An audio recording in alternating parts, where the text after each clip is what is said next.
சிவனின் முடியை காண நான் அன்னப்பறவை வடிவம் எடுத்துச் சென்றேன்.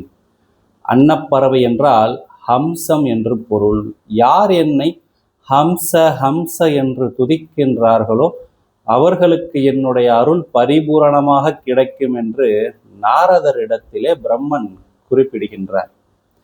இந்த பிரம்மன் தான் சாத்வீக குணத்தின் இறைவன். குரு சுக்கிரன் என்ற இரண்டு உயர்ந்த சுபகிரகங்களின் அதிதேவதை. குருவினுடைய நட்சத்திரமான புனர்பூசம், விசாகம், பூரட்டாதி.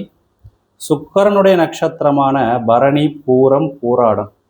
இந்த 6 நட்சத்திரத்திலே பிறந்தவர்கள் பிரம்மனை ஹம்ச ஹம்ச என்று துதிக்க பிரம்மனுடைய அருளை மிக எளிதில் இந்த 6 நட்சத்திரத்திலே பிறந்தவர்கள் அடைந்து விடுவார்கள்.